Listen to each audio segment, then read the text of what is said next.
ನನ್ನ ನೀನು ನಿನ್ನ ನಾನು ಕಾದುಕೊಂಡು ಆಸೆಯ ತೀರದಿಂದ ಬೇಸಾರ ಕಳೆಯಲೆಂದು ಚಂದಮಾಮ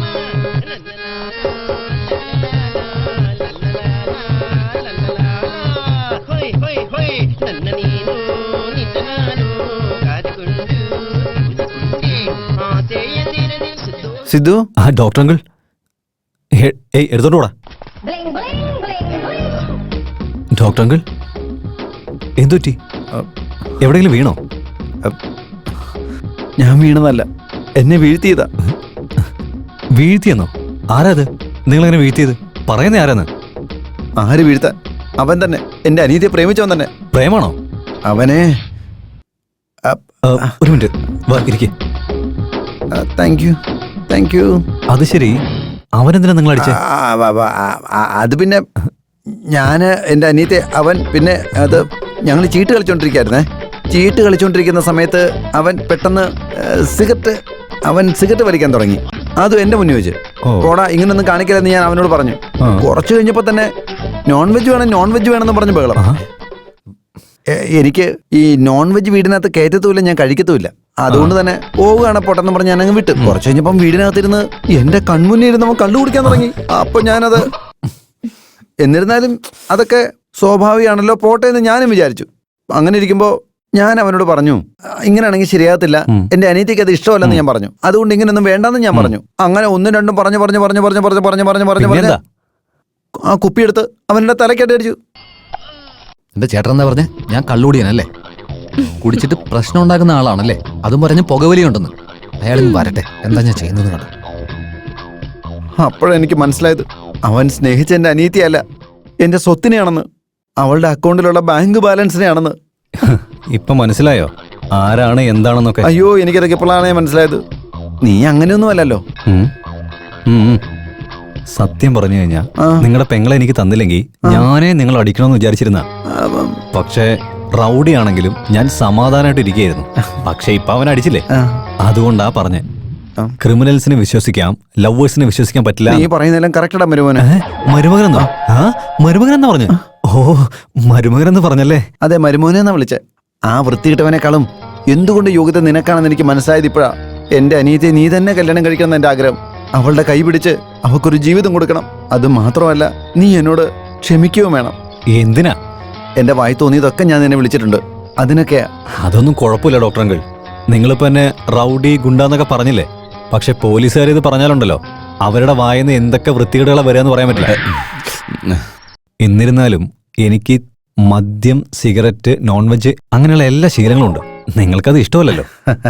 നീ ഒന്നിങ്ങോട്ട് ശരിക്കും നോക്കിയേ. നിന്നെ പോലുള്ള റൗഡികൾക്കെല്ലാം ഇത് വളരെ ചെറിയ കാര്യങ്ങളല്ലേ, ഞങ്ങൾക്കിത് വലിയ കാര്യമാണ്. അതുകൊണ്ട് നമ്മൾ രണ്ടുപേരും ഒന്നു ചേർന്നാൽ നോ മാറ്റർ. ശരി, കല്യാണപ്രാ ഡേറ്റ് ഫിക്സ് ചെയ്തോളെ. അത് പിന്നെ നിലവിൽ കല്യാണം കഴിച്ചേക്കുന്ന പ്രേമേ, അവനെ കുറിച്ചൊന്നും അറിയാതെ അവന്റെ ഒരു കാര്യങ്ങളും എനിക്ക് അറിയില്ലായിരുന്നല്ലോ. അത് വലിയ മണ്ടത്തരായിപ്പോയി. അപ്പൊ നിന്നെ കുറിച്ചുള്ള എല്ലാ ഡീറ്റെയിലും എനിക്ക് നന്നായിട്ട് അറിഞ്ഞിട്ട് അതിനുശേഷം കല്യാണത്തെ കുറിച്ച് സംസാരിക്കാന്ന്. എന്നെ പറ്റി ഇവിടെ എല്ലാ ആളുകൾക്കും അറിയാം. എനിക്കറിയില്ലല്ലോ. ഇതിനെക്കുറിച്ച് ഞാനല്ല ചോദിച്ചത്, എന്റെ അനിയത്തി അവളാ നിന്നെ കുറിച്ച് ചോദിച്ചത്. അതുകൊണ്ടേ പിന്നെ സത്യം തന്നെ പറയണം. നീ പറയുന്ന രഹസ്യം ഞാനല്ലാതെ വേറെ ഒരാളും അറിയാൻ പോകുന്നില്ല. സത്യമായിട്ടും. എന്റെ ഡീറ്റെയിൽസ് അറിയാൻ വേണ്ടി പോലീസ് നായെ പോലെ അലഞ്ഞോണ്ടിരിക്കുന്നത്. എന്നാലും എന്റെ രോമത്തിൽ പോലും അവർക്ക് തൊടാൻ പറ്റില്ല. ഓ, അങ്ങനെയാണോ? എന്റെ ചെറുക്ക് വേണ്ടി എന്റെ ഡീറ്റെയിൽസ് എല്ലാം നിങ്ങളോട് ഞാൻ പറയാം. ഓക്കെ അല്ലേ? അയ്യോ, നമ്മളെ കൊടുക്കാൻ വേണ്ടി ഈ ഡോക്ടറെ ആ ഇൻസ്പെക്ടർ ഇങ്ങോട്ട് അയച്ചത്. എന്തിനാണ് നുണ പറയുന്നത്? ഇയാൾ അങ്ങനെയുള്ള ആളല്ല. അയ്യോ, ഇവൻ നല്ലവനാ. ആ ഇൻസ്പെക്ടർ ഉണ്ടല്ലോ, അവൻ ചേട്ടനെ അറസ്റ്റ് ചെയ്യാൻ വേണ്ടിട്ട് ഈ സാധനത്തിന് യൂസ് ചെയ്തതാണ്. ഇവൻ പറയുന്നത് പച്ചക്കള്ളോ? ഇവൻ പറയുന്ന പറയാൻ എനിക്ക് തലയ്ക്ക് വട്ടാണ്. ഇതെന്റെ ഡോക്ടറങ്ങളാ. ഇയാളെ പറ്റി ആരെങ്കിലും എന്തേലും പറഞ്ഞാ? ചേട്ടാ, ഞങ്ങൾ കള്ളം പറയോ? വേണമെങ്കിൽ നിങ്ങൾ നോക്ക്. ബാൻഡേജിന്റെ മുകളിൽ കൈവെക്കരുത്. കണ്ടോ ചേട്ടാ, സീക്രട്ട് മൈക്കാ. അയ്യോ, ഈ ബാൻഡേജിന്റെ ഉള്ളിൽ എങ്ങനെയാ മൈക്ക് വന്നെന്ന് എനിക്ക് ഇതുവരെ ഒന്നും മനസ്സിലായിട്ടില്ല. സത്യമായിട്ട് എനിക്കിതൊന്നും അറിയത്തില്ല. അതെ പോലീസുകാരാ, നീ പ്രശ്നക്കാരനാണെങ്കിൽ ഞാൻ അതിലും വലിയ പ്രശ്നക്കാരനാ. നിന്റെ ഇത്തരത്തിലുള്ള കളിയൊന്നും എന്നോട് വേണ്ട.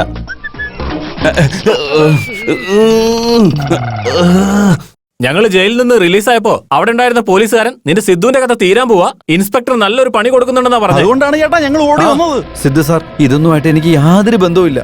ഇതെല്ലാം ഇൻസ്പെക്ടറുടെ ഐഡിയ അല്ല കൂട്ടരാ. നിങ്ങളെപ്പോലുള്ള പാവങ്ങളൊക്കെ യൂസ് ചെയ്യുന്നത് പോലീസുകാരുടെ ജോലിയാ. എന്തായാലും പോട്ടെ, വേറെ ആരെങ്കിലും ആയിരുന്നെങ്കിൽ അവന്റെ കഥ ഞാൻ തീർത്തേനെ. പക്ഷെ നിങ്ങളെ ഞാൻ വെറുതെ വിടുക. അതെന്താണെന്നറിയോ? ഞാൻ സ്നേഹത്തിന് കൊടുക്കുന്ന മര്യാദയാ. പോയിക്കോ. ഒരു മിനിറ്റ്. നെക്സ്റ്റ് മൺഡേ, അതായത് അടുത്ത തിങ്കളാഴ്ച ഞാൻ നിങ്ങളുടെ പെങ്ങളെ കല്യാണം കഴിക്കാൻ പോവാ. കല്യാണത്തിനുള്ള അറേഞ്ച്മെന്റ്സ് ചെയ്തോളൂ. ഹലോ, എന്തേലും പ്രശ്നം ഉണ്ടായി കഴിഞ്ഞാ എന്നെ അറിയാലോ. ഏയ് വാടാ. എങ്ങനെയാ പുറത്തു വന്ന്? ചേട്ടാ നോ ലോജിക്, ഓൺലി മാജിക്. ഒന്ന് പോടാ കള്ളന്മാരെ. നിങ്ങൾ ഇനി ഇവിടെ നിന്നാ ഈ ജന്മത്ത് കല്യാണം നടക്കില്ല. അതുകൊണ്ട് ഇതാണ് ബെസ്റ്റ് ഐഡിയ. എന്ന് വെച്ചാൽ നാട് വിട്ട് മലേഷ്യ പോയി കല്യാണം കഴിക്കാനോ? മലേഷ്യയിലാണെങ്കിൽ ഒരു പ്രശ്നം വരില്ല, അത് മനസ്സിലാക്ക്. ഞാൻ പറയുന്നത് നീ ഒന്ന് കേൾക്കുവോ? നമ്മുടെ സ്വന്തക്കാരെ ബന്ധുക്കളേക്ക് വിട്ട് നമ്മളെങ്ങനെ അവിടെ പോയി കല്യാണം കഴിക്കുന്നത്? ഇപ്പൊ തന്നെ ഞാൻ ആ സിദ്ധുവിനെ പോയി തട്ടിക്കളഞ്ഞിട്ട് നിന്നെ ഈ നാട്ടിൽ വെച്ച് തന്നെ കല്യാണം കഴിക്കുന്നത്. സിദ്ധുവിനെ കൊല്ലാൻ അതിനെ കൊല്ലാൻ പോകുന്നു. പോകുന്നു. പറയുന്നേ ഇനി ഈ പ്രശ്നങ്ങളൊക്കെ തീരാൻ വേറെ എന്താ ചെയ്യാന്ന് പറ. കല്യാണത്തിന് വരുന്നവരെ അയാളെ വേണം. ഡോക്ടർ, ഈ സമയത്ത് കോമഡി പറയല്ലേ. ആ സിദ്ധുവിനെ എന്തായാലും ഞാൻ വെറുതെ വിടാൻ പോകുന്നില്ല. പ്രേം, എടാ നീ ഞാൻ പറയുന്ന കേട്ടോ. ആരും ഒന്നും പറയണമെന്നില്ല. സിദ്ധുവിനെ എന്തായാലും ഞാൻ തട്ടിയിട്ട കാര്യമുള്ളൂ. മോനെ, ഒരു മിനിറ്റ്. നിങ്ങളുടെ ലഗേജ് ഒക്കെ ഒന്ന് ചെക്ക് ചെയ്യണം എനിക്ക്. സാർ, ഇത് ഞങ്ങൾ ഷോപ്പിംഗിൽ മേടിച്ചതാ. പൈസ കൊടുത്ത് മേടിച്ച സാധനങ്ങൾ. ഇങ്ങോട്ട് എടുക്ക്. ആ, ഇതൊന്ന് ചെക്ക് ചെയ്യ. ഇത് നിക്കടാ, നിക്ക്.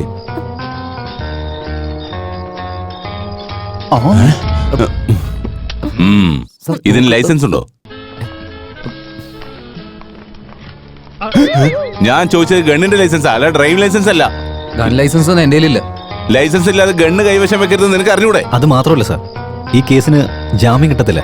നോൺ ബെയിലബിൾ അഫൻസാ. കറക്റ്റ് അല്ലേ? You are under arrest. ഇതെന്തേ കാണിക്കുന്നത്? സാർ, സാർ, ഞാൻ പറയുന്നത് കേൾക്ക്. ഡോക്ടർ അങ്കിൾ, മലേഷ്യക്ക് പോകണോ? അവിടെ പോയി രണ്ടുപേരും കല്യാണം നടത്താൻ പോവാ. നടത്തി കൊടുക്ക്. പക്ഷേ എന്റെ ഗിഫ്റ്റ് മാത്രം നിങ്ങൾ മറക്കണ്ട. ആ cherry, oh my cherry. Sir, ഇവൻ ഒരു തെറ്റും ചെയ്തിട്ടില്ല സാർ.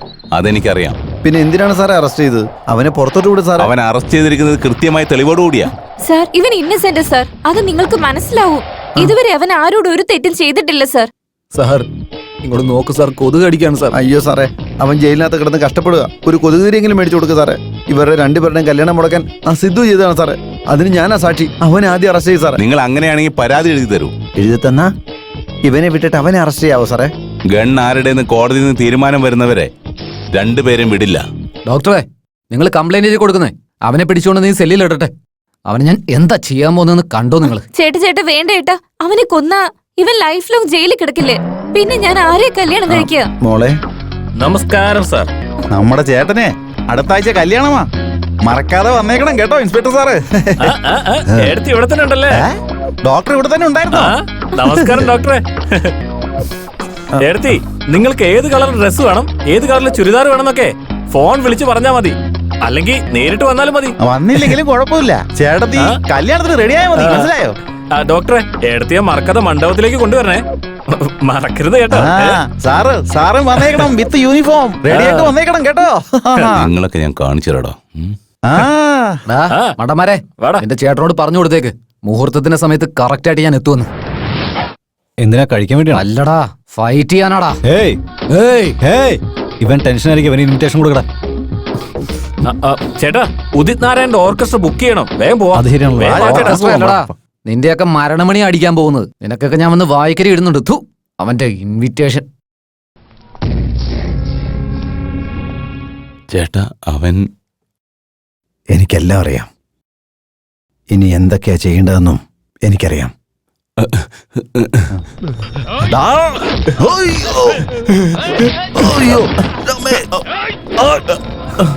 ഏയ്, അടുത്തങ്ങനെ വന്ന ഇൻസ്പെക്ടറെ തല ഞാൻ പൊട്ടിച്ചു കളയും. കോൺസ്റ്റബിൾ, തോക്ക് താഴെ വെക്ക്.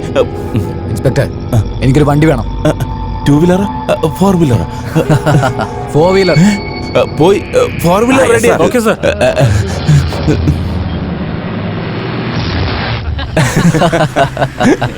നീ ഗണ്ണ് പിടിച്ച സ്റ്റൈൽ കണ്ട നീയാണ് പോലീസ് ഓഫീസർ എന്ന് വിചാരിക്കും. ഞാൻ ക്രിമിനലാന്ന് എല്ലാരും പറയുള്ളൂ. സാർ, എന്തൊക്കെ പറഞ്ഞാലും ശരി, എന്നെ സഹായിച്ചതിന് എത്ര നന്ദി പറഞ്ഞാലും മതിയാവില്ല. അതെ, ഒരു കാര്യം പറയട്ടെ, ഇത് നമ്മൾ രണ്ടുപേരും ചേർന്നുണ്ടാക്കിയ പ്ലാനെന്ന് ആരോടും പറയരുത്. നീ പോയിക്കോ, എന്നോട് ഇറക്കിക്കോ, ഞാൻ പോയിക്കോളാം. അയ്യോ അത് പറ്റില്ല സാർ, വണ്ടി അങ്ങ് നിർത്താൻ പറ്റില്ല. ചെറിയ അവിടെ വലിയ പ്രശ്നത്തില. 1 മിനിറ്റ് ലേറ്റ് ആയിട്ട് എത്തിയാലും എന്താ സംഭവിക്കാന്നറിയില്ല. I am very sorry. നീ വണ്ടി നിർത്ത് പ്ലീസ്, വണ്ടി നിർത്ത്.